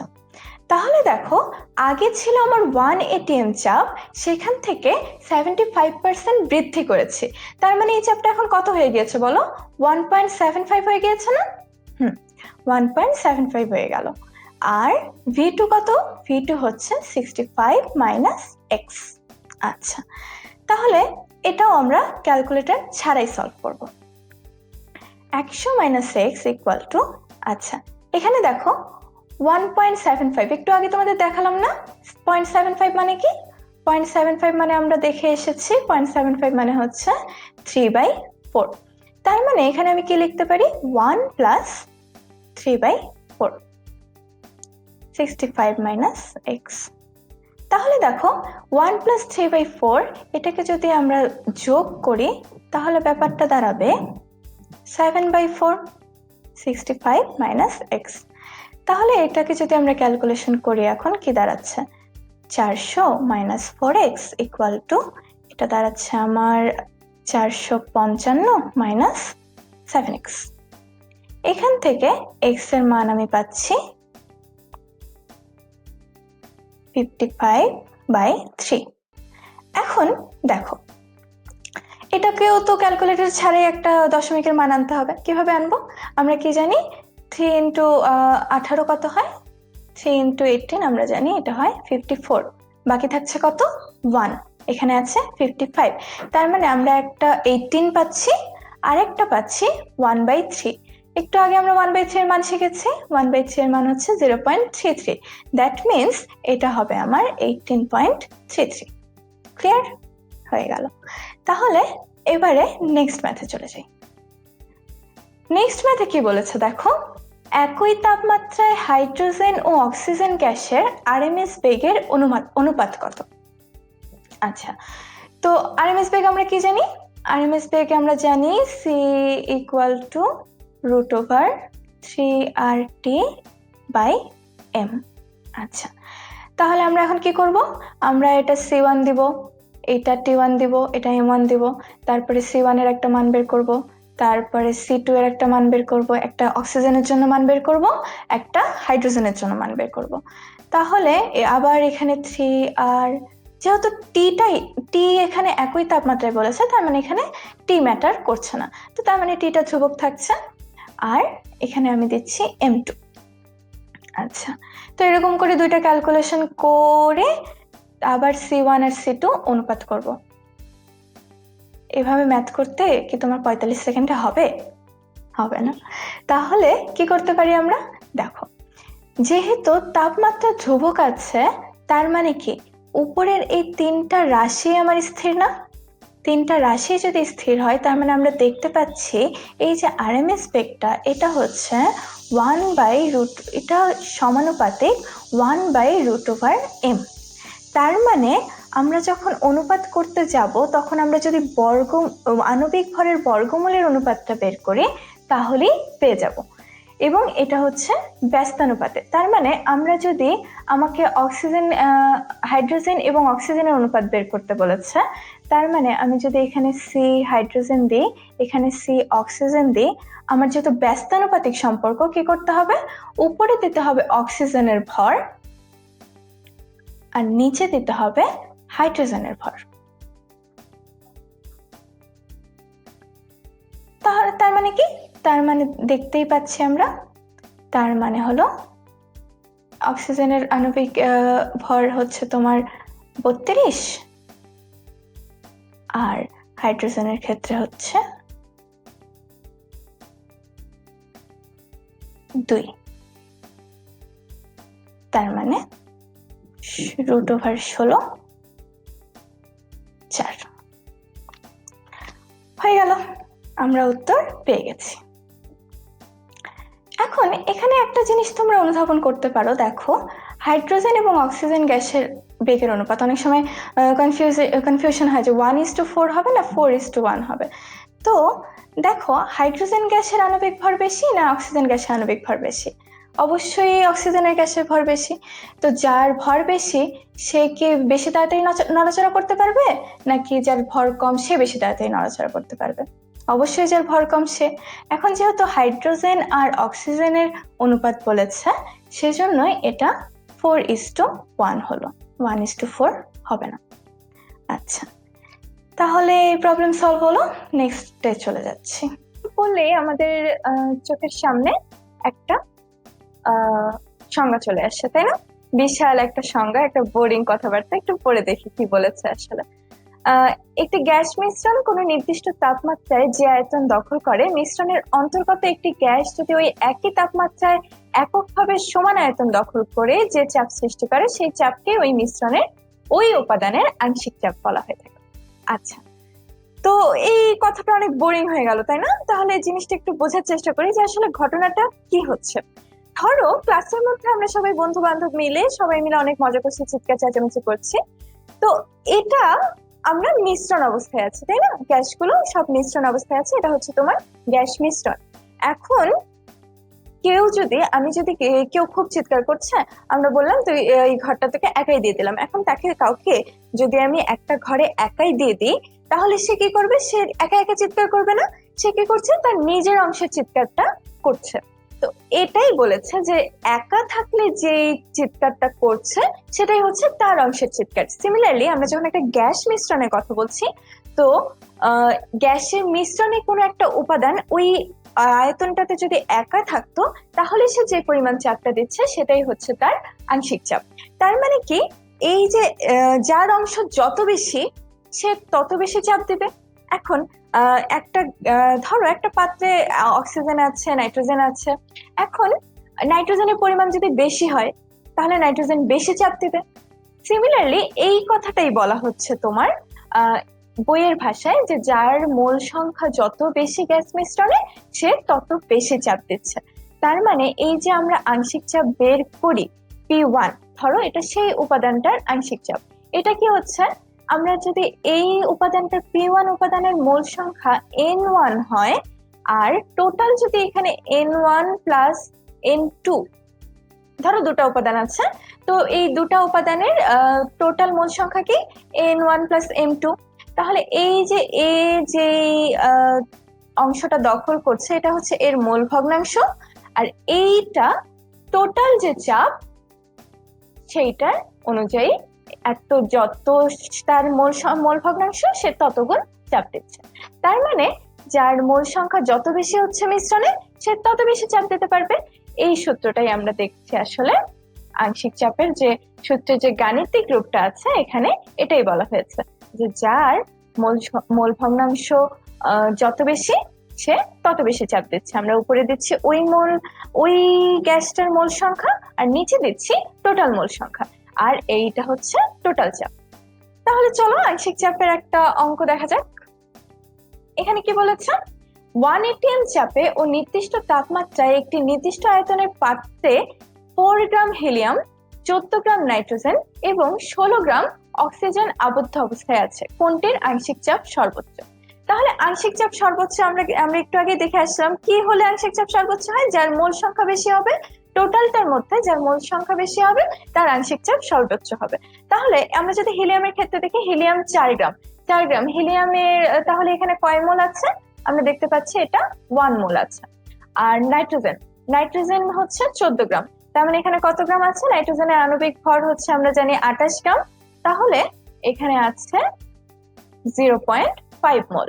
আবার সিমিলারলি অক্সিজেনের ক্ষেত্রে আমরা দেখতে পাচ্ছি অক্সিজেন আছে 0.5 মোল। তাহলে কি দাঁড়াচ্ছে? নাইট্রোজেন আছে 0.5 মোল, অক্সিজেন আছে 0.5 মোল, সবচেয়ে বেশি কি আছে? হিলিয়াম।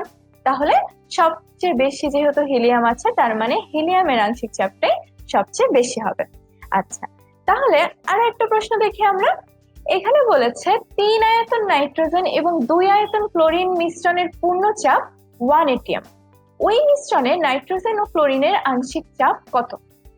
আচ্ছা, তাহলে আবার আমরা কি করতে পারি? ওই একই ব্যাপার না, যে 3 আয়তন 2 আয়তন, নিচে 3 প্লাস 2 3 আয়তন 2 আয়তন দিয়ে দিলাম, তারপরে উপরে 3 দিলাম, দেওয়ার পরে আমি মোট দিয়ে ভাগ করে দিলাম, মোট দিয়ে আমি আংশিক চাপ বের করে নিলাম। কিন্তু একটু লক্ষ্য করে দেখো, এখানে বলেছে আয়তন। আংশিক চাপ কিসের উপর ডিপেন্ড করে? আংশিক চাপ কিন্তু মোল সংখ্যার উপর ডিপেন্ড করে। তার মানে কি, তুমি এখন এইখান থেকে P1 equal to N1 R P1 এইরকম করে দুইটার মোল সংখ্যা বের করে নিবা, তারপরে আংশিক চাপ বের করতে যাবা? অনেক সময়ের ব্যাপার, তাই না? কিন্তু এই এই প্রশ্নটার মধ্যে আমাদের যদি একটু ভালো করে লক্ষ্য করি, তাহলে আমরা একটু পুরোনো দিনে আমরা পড়ে আসছি না, অ্যাভোগাড্রোর সূত্র আমরা পড়ে আসছি না সেই 9-10 থেকে? অ্যাভোগাড্রোর সূত্র কি বলে? অ্যাভোগাড্রোর সূত্র বলতো যে এসটিপিতে সকল গ্যাসের মোলার আয়তন সমান। তার মানে এই যে এখানে আয়তনের কথা বলছে, এটা আসলে আমরা এর মোলার আয়তন ধরতেই পারি। তার মানে এর সাথে মোল সংখ্যার একটা সাদৃশ্য রয়েছে।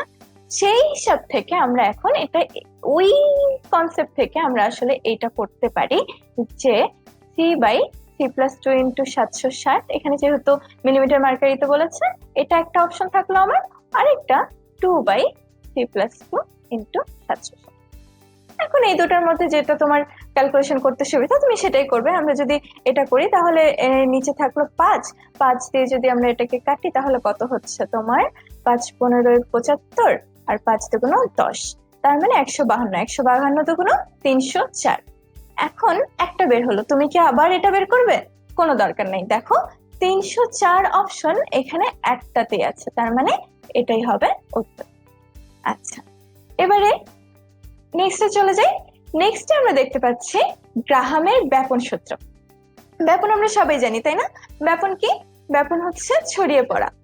একটা গ্যাসের যে ছড়িয়ে পড়ার যে ধর্ম, এটাকে আমরা বলছি ব্যাপন। তাহলে ব্যাপনের হার যদি আমি তোমাকে প্রশ্ন করি, যে কোনো কিছুর হার বলতে কি বোঝায়? যে কোনো কিছুর হার বলতে একক সময়ে একটা ঘটনা কত কিভাবে ঘটছে সেটাই বোঝায় আসলে কোনো কিছুর হার বলতে, তাই না? তাহলে ব্যাপনের ক্ষেত্রে ঘটনাটা কি? গ্যাসটা ছড়িয়ে পড়ছে, তার মানে প্রতি একক সময়ে গ্যাসের যে আয়তনটা ছড়িয়ে পড়ছে সেটাকে আমরা বলছি গ্যাসের ব্যাপন হার। তার মানে ব্যাপন হার R = V/T। একক সময়ে যে পরিমাণ আয়তন ছড়িয়ে পড়ে সেটাকে আমরা বলছি ব্যাপন হার। এখন বিজ্ঞানী গ্রাহাম কি সূত্র দিয়েছেন? তিনি সূত্র দিয়েছেন এই যে আমাদের ব্যাপন হারটা রয়েছে, এই ব্যাপন হারটা হবে তোমার ঘনত্বের ব্যস্তানুপাতিক, বর্গমূলের ব্যস্তানুপাতিক, তাই তো? তার মানে একটা গ্যাস যত বেশি ঘন হবে, তার ঘনত্ব যত বেশি হবে, তার ব্যাপন হার তত কম হবে। আচ্ছা, তাহলে এখান থেকে আমরা কি বলতে পারি? এখান থেকে আমরা ইজিলি এটা বলতে পারি যে R1/R2 ব্যাপন হার, দুইটা গ্যাসের যদি আমরা ব্যাপন হারের তুলনা করি সেক্ষেত্রে R1/R2 = হয়ে যাবে আমার D2/√/D2/T1। আচ্ছা, এবার D = আমরা কি জানি? D = আমরা জানি M/V, তাই তো? তাহলে এই ডিটা আমরা দেখেছি যে এই মোলার যে ভর রয়েছে গ্যাসে সেটার সমানুপাতিক, তার মানে এটাকেই আমরা মডিফাই করে আবার লিখতে পারি R1/R2 = M2/M1। আর এখানে তো দেখতেই পাচ্ছ আর কি সময়ের ব্যস্তানুপাতিক, তার মানে যেটার ব্যাপন হার যত বেশি তার ব্যাপিত হতে তত কম সময় লাগবে। তার মানে আমরা যদি R1/R2 এবং T2/T1, এই R1/R2 হচ্ছে সময়ের ব্যস্তানুপাতিক। আচ্ছা, তো এই সম্পর্কে একটা ম্যাথ দেখে নেওয়া যাক। এখানে কি বলেছে? একটি নির্দিষ্ট তাপমাত্রা ও চাপে অ্যামোনিয়া গ্যাসের ব্যাপন হার 10√2 m3/s হলে উক্ত অবস্থায় H2S গ্যাসের ব্যাপন হার কত m3/s? তার মানে আমাকে ব্যাপন হারটা দিয়ে দিয়েছে, তাই তো? তো আমরা কি জানি? R1/R2 = √M2/M1, তাই তো? তাহলে দেখো এখানে কি হয়েছে, আমরা যদি অ্যামোনিয়া গ্যাসটাকে 1 ধরি আর হাইড্রোজেন সালফাইড গ্যাসটাকে 2 ধরি, তাহলে এখানে দাঁড়াচ্ছে আমার অ্যামোনিয়া গ্যাসের ব্যাপন হার কত? 10√2, আর নিচে থাকছে R2, আর এখানে আমি পাচ্ছি M2 মানে 34। হাইড্রোজেন সালফাইড গ্যাসের আণবিক ভর কত? 34। আর M1 মানে অ্যামোনিয়া গ্যাসের আণবিক ভর হচ্ছে 17। দ্যাট মিন্স R2 = 10 হয়ে গেল। আচ্ছা, তারপরে যে প্রশ্নটা আছে সেটা হচ্ছে কার্বন, নাইট্রোজেন এবং অক্সিজেনের পারমাণবিক ওজন যথাক্রমে 12, 14 এবং 16 নিচের গ্যাস জোড়গুলোর মধ্যে কোনটির ব্যাপন হার সমান? তার মানে দেখো আমাকে যেহেতু পারমাণবিক ওজন দিয়ে দিয়েছে, তার মানে তারা আমার কাছে কি চাচ্ছে? যে আমরা পারমাণবিক ওজনটা এটাকে আণবিক ভর হিসেবে কাজে লাগিয়ে বের করে ফেলি যে আমরা কোনটার ব্যাপন হার সমান হবে। তার মানে যাদের আণবিক ভরটা সমান তাদেরই ব্যাপন হার সমান হবে। এখন আণবিক ভর হিসাব করি। কার্বন ডাই অক্সাইড আমরা কত জানি? এটা হচ্ছে 44, আর এটা হচ্ছে তোমার 32, আর 14 কত হয়? 46। এটাতে দেখো এটাও 44, এটাও 44। তার মানে এইটাতে আমাদের দুইটারই আণবিক ভরটা সমান হয়ে গেছে। তার মানে সঠিক উত্তর কোনটা হবে? অবশ্যই বি। আচ্ছা, দেখো আর কোনগুলোতে এগুলো তোমরা হিসাব করে দেখতে পারো, একটাতেও আণবিক ভর ম্যাচ করবে না। আচ্ছা, তারপরে যেটা আছে সেটা হলো নাইট্রোজেন ফিক্সেশন। তাহলে নাইট্রোজেন ফিক্সেশন কিসের সাথে রিলেটেড বলো তো? নাইট্রোজেন ফিক্সেশন হচ্ছে তোমার এই যে বাতাসে, আমরা জানি বাতাসের 78% নাইট্রোজেন, তাই না? তো এই যে বাতাসে নাইট্রোজেনটা আছে, এটা বিভিন্ন ভাবে আমরা ইউজ করছি, আমাদের উদ্ভিদের জন্য প্রয়োজনীয়, প্রাণীর জন্য প্রয়োজনীয়। তো এটা বিভিন্ন ভাবে ইউজ করার পর সেটা আবার বাতাসে ফিরে যাচ্ছে। তো এই যে একটা চক্র, তার মানে কি হচ্ছে, আমার বাতাসের নাইট্রোজেনটা কিছু বিক্রিয়ার মাধ্যমে আবার মাটিতে আসছে, মাটি থেকে আবার সেটা বাতাসে ফিরে যাচ্ছে। এই যে নাইট্রোজেন একটা চক্রের মাধ্যমে ঘুরতে থাকে, এটাই আসলে নাইট্রোজেন, এটাই আসলে নাইট্রোজেন চক্র। আর এই নাইট্রোজেনটাকে আমরা যেভাবে বাতাসের নাইট্রোজেনটাকে যেভাবে মাটিতে ধরে রাখছি বা এটাকে আবার উদ্ভিদের ব্যবহার উপযোগী করে তুলছি, এই ব্যাপারটাকে আমরা বলছি নাইট্রোজেন ফিক্সেশন। তাহলে আমরা বিক্রিয়াগুলো যদি একটু দেখি তাহলে দেখতে পাবো, এই যে যখন বজ্রপাত হয় তখন এই বাতাসের নাইট্রোজেন আর অক্সিজেন এই বিদ্যুৎ ক্ষরণের ফলে 3000 ডিগ্রি সেলসিয়াস টেম্পারেচার, মনে রাখবা এই টেম্পারেচারটা কিন্তু অনেক ইম্পর্টেন্ট। এখানে অনেক অনেক জায়গায় এই টেম্পারেচারটা আসে, টুকটাক ইনফরমেটিভ যেসব প্রশ্ন থাকে সেক্ষেত্রে এই টেম্পারেচারটা মাঝে মাঝে দিয়ে দেয়। তো ওই বিদ্যুৎ ক্ষরণের ফলে যে বিক্রিয়াটা হয় সেটা হচ্ছে নাইট্রোজেন আর অক্সিজেন মিলে নাইট্রোজেন মনোক্সাইড তৈরি করে। আচ্ছা, এরপরে এটা আবার অক্সিজেনের সাথে মিলিত হয়ে নাইট্রোজেন ডাইঅক্সাইড তৈরি করছে। পরবর্তীতে এই নাইট্রোজেন ডাইঅক্সাইডটা পানি এবং বাতাসের পানি এবং জলীয় বাষ্প এবং আবার অক্সিজেনের সাথে যুক্ত হয়ে নাইট্রিক অ্যাসিড তৈরি করছে। এই নাইট্রিক অ্যাসিডটা অ্যাসিড বৃষ্টির মাধ্যমে আবার আমাদের ভূমিতে চলে আসছে। যখন ভূমিতে চলে আসছে তখন কি হচ্ছে, তখন মাটিতে যে ক্যালসিয়াম অক্সাইড রয়েছে সেই ক্যালসিয়াম অক্সাইড আর এই নাইট্রিক অ্যাসিড বিক্রিয়া করে আমার ক্যালসিয়াম নাইট্রেট তৈরি করছে। আচ্ছা, এই ক্যালসিয়াম নাইট্রেট মানে কি বলতো? ক্যালসিয়াম নাইট্রেট মানে হচ্ছে ক্যালসিয়াম 2+ আয়ন এবং নাইট্রেট আয়ন, তাই না? তার মানে এই যে নাইট্রেট আয়নটা রয়েছে, আমরা কি জানি উদ্ভিদ মাটি থেকে খনিজ লবণ, বায়োলজিতে পড়েছো না? উদ্ভিদ মাটি থেকে খনিজ লবণ কি আকারে শোষণ করে? আয়ন আকারে শোষণ করে। তাহলে এই যে নাইট্রেট লবণটা সে কিভাবে শোষণ করবে? এই নাইট্রেট আয়ন হিসেবে শোষণ করবে। তাহলে এই আয়নটার মাধ্যমে নাইট্রোজেন আবার উদ্ভিদে চলে যাচ্ছে এবং তার মাধ্যমে আবার আমাদের পরিবেশে ফিরে আসছে।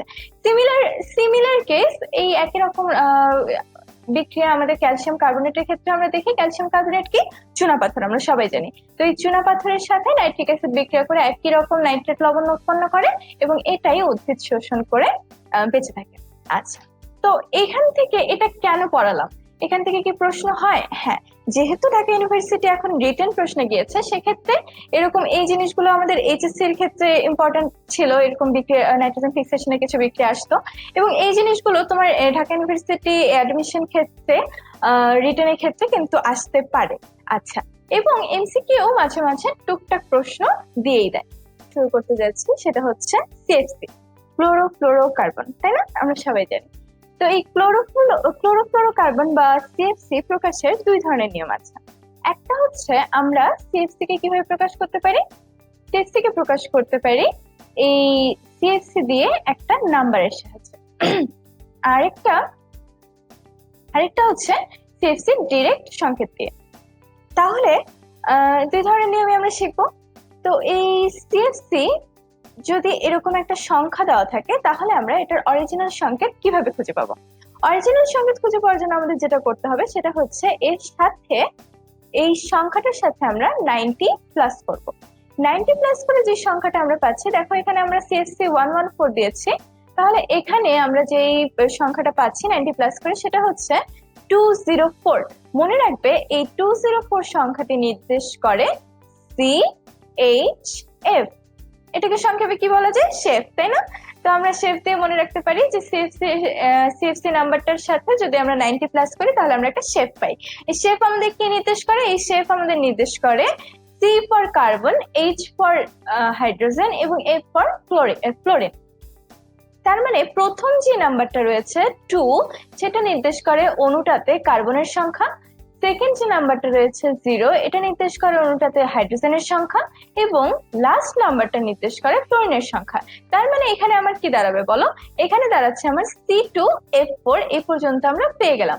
তাহলে দেখো কার্বনের যোজনী কত আমরা জানি, কার্বনের যোজনী জানি 4। তাহলে এখানে দুটো কার্বন রয়েছে আর বাকি থাকলো কার্বনের কয়টা হাত, কার্বনের আর হাত বাকি থাকছে দুটো। তাই এক্ষেত্রে ক্লোরিন মানে কার্বনের বাকি যোজনীটুকু পূরণ হয়ে যাচ্ছে ক্লোরিন দিয়ে। তাহলে আমরা সিএফসিটা কি পেলাম, C2H4Cl2। এখন যদি আমার এই সংকেতটা দেওয়া থাকে তাহলে আমি কি করে সিএফসির নাম্বারটা বের করব। তাহলে এখানে দেখো আমরা যদি এটা আবার দেখি, সিএফসি থেকে এই 114 বের করার নিয়মটা হচ্ছে, দেখো এই সংখ্যাগুলোর মধ্যে কি কোনো রিলেশন ক্রিয়েট করতে পারছো? তাহলে এই অণুটাকে আমরা বলছি, এইটা এখন দরকার নেই। তাহলে এই যে সিএফসি এই অণুটা আমরা পেয়েছি, এটার জন্য আমরা বলেছি এটা হবে সিএফসি 114। তাহলে দেখো তো আমরা একটু দেখি আসলে সম্পর্কটা কি। কার্বনের সংখ্যা এখানে ছিল 2টা, এখানে হয়ে গেল 1। এখানে ফ্লোরিন আছে 4টা, এখানে আমি 4 সংখ্যাটা দেখতে পাচ্ছি। এখানে কোনো হাইড্রোজেন আছে? হাইড্রোজেন নাই, তার মানে তার হাইড্রোজেন এইটা হচ্ছে 1।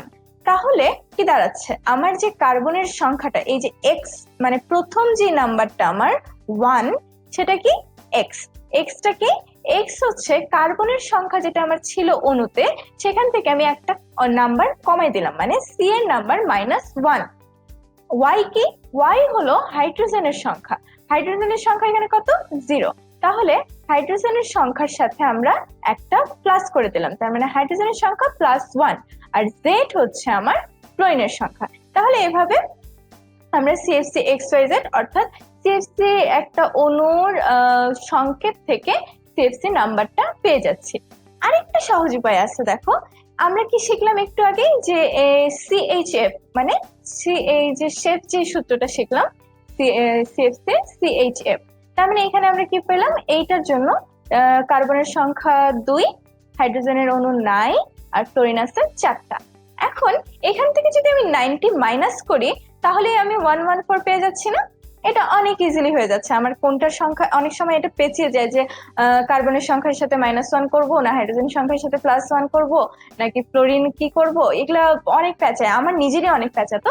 তো এইটা অনেক ইজিয়ার একটা উপায় যে আমি যদি একটা জিনিস মনে রাখি CHF শেফ, এখান থেকেই আমার সব সেফসের যে কোনো সমস্যা আমি সলভ করে ফেলতে পারবো। আচ্ছা, এরপরে আমরা যে টপিকটা নিয়ে আলোচনা করব সেটা হচ্ছে অ্যাসিড ক্ষার তত্ত্ব। তার মানে অ্যাসিড ক্ষার সম্পর্কে আমাদের সবারই একটা বেসিক ধারণা আছে, সেই ধারণাগুলোই আমরা জাস্ট একটু আলোচনা করে পর্যালোচনা করে একটু দেখে নিব বিভিন্ন তত্ত্বের আলোকে। আচ্ছা, তো ফার্স্ট তত্ত্ব যেটা, সেটাই হচ্ছে আমাদের আর্হেনিয়াস তত্ত্ব। আমরা সবাই জানি আর্হেনিয়াস তত্ত্ব কি বলে। আর্হেনিয়াস তত্ত্ব বলে একটা যৌগ অ্যাসিড যদি হয় সে কি করবে, জলীয় দ্রবণে H+ আয়ন দান করবে, রাইট। আর যদি সে ক্ষার হয় সে OH- আয়ন দান করবে। খুব ভালো কথা। তাহলে এই তত্ত্ব অনুযায়ী এই যে যারা H+ আয়ন দান করে তাদেরকে আমরা বলছি এরা হচ্ছে অ্যাসিড, আর যারাই OH- আয়ন ধারণ করে তাদেরকে আমরা বলছি বেস। খুব ভালো কথা। কিন্তু এই আর্হেনিয়াস তত্ত্ব সবগুলো অ্যাসিডিক ধর্ম বা ক্ষারীয় ধর্ম ব্যাখ্যা করতে পারে না। তাহলে আমরা কি করব, সেখান থেকে আমাদের পরবর্তী তত্ত্বটা চলে আসে যেটাকে আমরা বলি ব্রনস্টেড-লাউরি তত্ত্ব।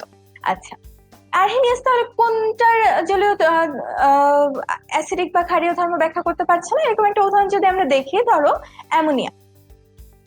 এই অ্যামোনিয়া যখন HCl এর সাথে বিক্রিয়া করে তখন সেটা তৈরি করে অ্যামোনিয়াম ক্লোরাইড। আমরা সবাই জানি HCl একটা শক্তিশালী অ্যাসিড আর অ্যামোনিয়াম ক্লোরাইড একটা লবণ। তার মানে দেখো এই অ্যামোনিয়া এমন একটা যৌগ যেটা শক্তিশালী অ্যাসিডের সাথে বিক্রিয়া করে একটা লবণ তৈরি করছে। তার মানে কি, অ্যামোনিয়ার একটা ক্ষার ধর্ম আছে না? অ্যামোনিয়ার ক্ষার ধর্ম আমরা বুঝতে পারছি যে অ্যামোনিয়ার মধ্যে কোনো একটা ক্ষারের কোনো একটা প্রপার্টিস রয়েছে, কিন্তু এটা কি এই তত্ত্ব দ্বারা ব্যাখ্যা করা যায়? ব্যাখ্যা করা যায় না, কারণ এটা তো গ্যাসীয় পদার্থ। তো এই তত্ত্বগুলো ব্যাখ্যা করার জন্য আমার পরবর্তীতে চলে আসছে ব্রনস্টেড-লাউরি তত্ত্ব। ব্রনস্টেড লাউরিতে কি বলা হয়েছে? ব্রনস্টেড লাউরিতে বলা হচ্ছে যে একটা যৌগকে আমরা তখনই অ্যাসিড বলবো যখন সেটা প্রোটন দান করছে। তাহলে প্রোটন যে দান করে সেটা হচ্ছে অ্যাসিড, আর বেস আমরা তাকেই বলবো যে প্রোটন গ্রহণ করে। খুব ভালো। তাহলে এই যে এই সমস্যাটা হচ্ছিল আমার আরহেনিয়াস তত্ত্বে, এই সমস্যাটা কি এখন ব্রনস্টেড লাউরি দিয়ে সমাধান হবে? আমরা একটু দেখি এখানে কি হচ্ছে। দেখো, অ্যামোনিয়া নর্মালি NH3 ছিল, সেটা একটা H+ গ্রহণ করে অ্যামোনিয়াম আয়নে পরিণত হয়েছে, তাই না? তার মানে সে প্রোটন গ্রহণ করছে। তার মানে প্রোটন গ্রহণ করছে মানে আমরা কি পড়েছি ব্রনস্টেড লাউরি তত্ত্ব অনুযায়ী? প্রোটন গ্রহণ করছে মানে সে একটা বেস। তার মানে এই ব্রনস্টেড লাউরি তত্ত্ব দিয়ে আমরা অ্যামোনিয়ার ক্ষার ধর্ম ব্যাখ্যা করতে পারি। এরকম করে আরহেনিয়াস তত্ত্ব দিয়ে যে সব যৌগের, অনেকগুলো যৌগ যেগুলো আমরা অ্যাসিড ক্ষার ধর্ম ব্যাখ্যা করতে পারতাম না, ব্রনস্টেড লাউরি আমাদের অনেকটাই সমাধান করে দেয়। কিন্তু তারপরেও কিছু কিছু অ্যাসিড ক্ষার রয়েই যায় যাদেরকে আমরা আসলে এটা দিয়ে ব্যাখ্যা করতে পারি না। তখন আমাদের চলে আসে, আমাদের আরেকটা তত্ত্বের প্রয়োজন হয়, এবং সেই তত্ত্বটাকে আমরা বলছি লুইস তত্ত্ব। লুইস কি বললেন? লুইস তত্ত্বে বলা হয়েছে যে অ্যাসিড ক্ষার আমরা তখনই বলবো, অ্যাসিড বলছি যারা লন পেয়ার ইলেকট্রন গ্রহণ করে, তারা হচ্ছে অ্যাসিড। আর বেস আমরা তাদেরকেই বলছি যারা লন পেয়ার ইলেকট্রন ত্যাগ করে। আচ্ছা, তাহলে এখন দেখি ব্রনস্টেড লাউরি দিয়ে আমরা কোন কোন ব্যাখ্যা করতে পারি না যেসব তত্ত্ব, সেগুলো এরকম কতগুলো অ্যাসিডিক ক্ষারীয় যৌগ হচ্ছে তোমার BF3 বলো, তারপরে BF3 বলো, বি বোরন ট্রাইক্লোরাইড, তারপরে অ্যালুমিনিয়াম ট্রাইক্লোরাইড, এসব যৌগের দেখা যায় যে অ্যাসিডিক ধর্ম রয়েছে, কিন্তু এই ধর্মগুলো আমরা ব্রনস্টেড লাউরি দিয়ে ব্যাখ্যা করতে পারি না। এইটা ব্যাখ্যা করতে আমাদেরকে যে তত্ত্ব সাহায্য করবে সেটার নাম হচ্ছে লুইস তত্ত্ব। কিভাবে আমরা দেখে নিই। ধরো BF3 এবং বোরন ট্রাইক্লোরাইড এবং অ্যামোনিয়া এরকম একটা বিক্রিয়া দেয়, এটা অ্যাসিড ক্ষার বিক্রিয়া। হ্যাঁ, এই বিক্রিয়াটাকে আমরা ব্যাখ্যা করতে পারি এই লুইস তত্ত্ব দিয়ে। কিরকম? এই যে অ্যামোনিয়া, এই অ্যামোনিয়া অণুর গঠন যদি আমরা দেখি তাহলে আমরা দেখতে পাবো এখানে 3টা হাইড্রোজেন রয়েছে, এবং এই 3টা হাইড্রোজেন রয়েছে, এবং নাইট্রোজেনের এখানে 2টো মুক্তজোড় ইলেকট্রন রয়েছে, 2টো ইলেকট্রন মুক্তভাবে আছে। এই 2টো ইলেকট্রন সে BF3 এই যৌগটাকে দিয়ে দিচ্ছে, ফলে তাদের মধ্যে একটা বন্ড গঠন হচ্ছে। এই বিক্রিয়াটা, তার মানে এখানে এই যে অ্যামোনিয়া লন পেয়ার ইলেকট্রন দান করছে, এই জন্য সে হচ্ছে এখানে বেস, আর BF3 লন পেয়ার ইলেকট্রন গ্রহণ করছে, এই জন্য সে এখানে অ্যাসিড। তার মানে লুইস তত্ত্ব দিয়ে আমরা এরকম যাদের মুক্তজোড় ইলেকট্রন রয়েছে এই তত্ত্বগুলো আমরা ব্যাখ্যা করতে পারবো খুবই ইজিলি। আচ্ছা, তো এই ছিল আমাদের অ্যাসিড ক্ষার তত্ত্ব। এবারে দেখিনি আসলে কি কি আসে এসব প্রশ্ন। এই যে আমরা এতক্ষণ গল্পের ছলে অনেক কিছু পড়লাম, এসব থেকে আসলে দেখো আমাদের মনে হতে পারে যে এগুলো আসলে কোনো দরকার নেই, কিন্তু এসব থেকেও প্রশ্ন চলে আসে। যেমন 2016-17 সালে ঢাকা ইউনিভার্সিটিতে প্রশ্ন এসেছে, উদ্ভিদ মূলের সাহায্যে ইউরিয়া সার কি অবস্থায় শোষণ করে? আমরা গল্প করতে করতে এই 1.25 মার্কস পেয়ে গেছি, তাই না? এটা কি উত্তর? নাইট্রেট লবণ। আচ্ছা, নেক্সটে যদি আমরা এটা বলি, নিচের কোনটি অসত্য, তার মানে কোনটা সত্য নয়। হ্যাঁ, তো এখানে কি বলেছে? NH4 is the conjugate acid of base ammonia. NH3 and H2 are conjugate pair. OH is the conjugate base of H2O, and OH and H2 are conjugate pair. আচ্ছা, তাহলে একটা জিনিস দেখো, কনজুগেট বেস আর কনজুগেট অ্যাসিড আসলে কি জিনিস। এখন acid, ধরো H2SO4, এটা কি সালফিউরিক অ্যাসিড, এটাকে যখন আমি পানিতে দিই তখন সে কি করছে? একটা প্রোটন ত্যাগ করছে। সেই প্রোটনটা এই পানি গ্রহণ করে হাইড্রোনিয়াম আয়ন গঠন করছে এবং এটা কি হচ্ছে, এটা হয়ে যাচ্ছে HSO4 মাইনাস, রাইট? তার মানে এই যে আমার এই অ্যাসিডটা ছিল, এই অ্যাসিডটা একটা প্রোটন ত্যাগ করে একটা অ্যানায়ন তৈরি করছে, তাই না? এটা অ্যানায়ন। এই যে অ্যাসিড একটা প্রোটন ত্যাগ করে অ্যানায়ন যেটা গঠন করছে, এই অ্যানায়নটাকে আমরা বলছি এই অ্যাসিডের অনুবন্ধী ক্ষারক, মানে conjugate base.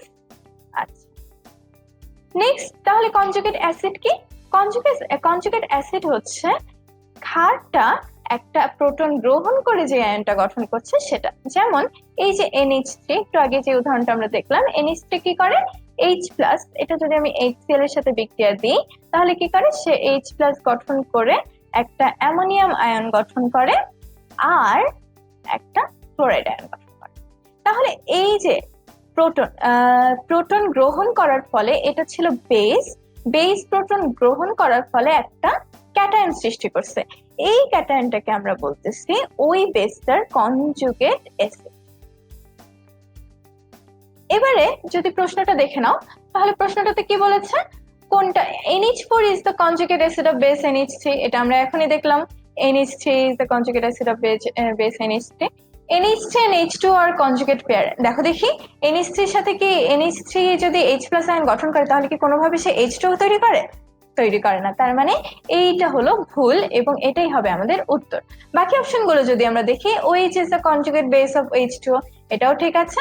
OH and H2 এটা যদি ঠিক থাকে তাহলে D অবশ্যই ঠিক আছে, কারণ এরা কনজুগেট বেস হলে এরা conjugate pair.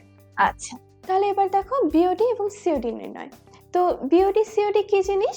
BOD full form হচ্ছে বায়োলজিক্যাল অক্সিজেন ডিমান্ড, অর্থাৎ একটা যখন কোনো একটা পানির মধ্যে যত কিছু জৈব পদার্থ রয়েছে, সেই পদার্থগুলোর জারণের জন্য আমার যে অক্সিজেনটা প্রয়োজন হয় সেটাকে বলা হয় বিওডি, অর্থাৎ বায়োলজিক্যাল অথবা বায়োকেমিক্যালও বলে, বায়োকেমিক্যাল অথবা বায়োলজিক্যাল অক্সিজেন ডিমান্ড, এটাকে আমরা বলছি বিওডি। আর সিওডি কি? সিওডি হচ্ছে কেমিক্যাল অক্সিজেন ডিমান্ড, অর্থাৎ এটার মধ্যে একটা পানির মধ্যে যত রকমের রাসায়নিক পদার্থ থাকে সবগুলোর জারণের জন্য যে পরিমাণ অক্সিজেন দরকার, সেই জিনিসটাকেই কিন্তু আমরা বলছি কেমিক্যাল অক্সিজেন ডিমান্ড বা সিওডি। তাহলে এখন বলো তো, কোনো একটা পানিতে বিওডির মান বেশি হবে নাকি সিওডির মান বেশি হবে? অবশ্যই সিওডির মান বেশি হবে, কারণ কেমিক্যাল অক্সিজেন ডিমান্ড বলতে বলা হচ্ছে জৈব অজৈব যত ধরনের পদার্থ আছে সবগুলোকেই জারিত করার জন্য যে অক্সিজেনটা প্রয়োজন হচ্ছে সেটার মানে হচ্ছে সিওডি।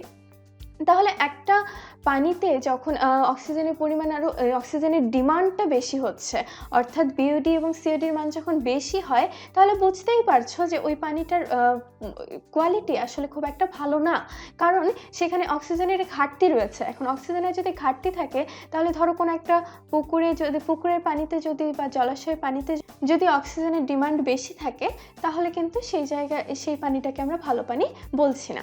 তাহলে এই বিওডি সিওডির মান বের করা, এই জিনিসগুলো অ্যাকচুয়ালি আমাদের প্র্যাকটিক্যাল লাইফে অনেক বেশি ব্যবহৃত হয়, বাট এই অ্যাডমিশনের ক্ষেত্রে বা ইউনিভার্সিটি অ্যাডমিশনের ক্ষেত্রে খুব একটা আসে না। তবুও আমরা যদি এটা বের করতে চাই, তো আমরা এই সূত্র দুটো রয়েছে, বিওডি বের করার সূত্র রয়েছে, সিওডি বের করার সূত্র রয়েছে, এই জিনিসগুলোর মান প্রশ্নে দেয়াই থাকে, জাস্ট মানগুলো বসিয়ে আমরা বিওডি এবং সিওডি বের করে ফেলতে পারি। তাহলে এই ছিল আমাদের মোটামুটি এই চ্যাপ্টারের আলোচনা। তো আমরা যদি প্রথম থেকে দেখি আসলে আমরা এই চ্যাপ্টারে কি কি পড়লাম। এই চ্যাপ্টারে আমরা কি কি পড়েছি?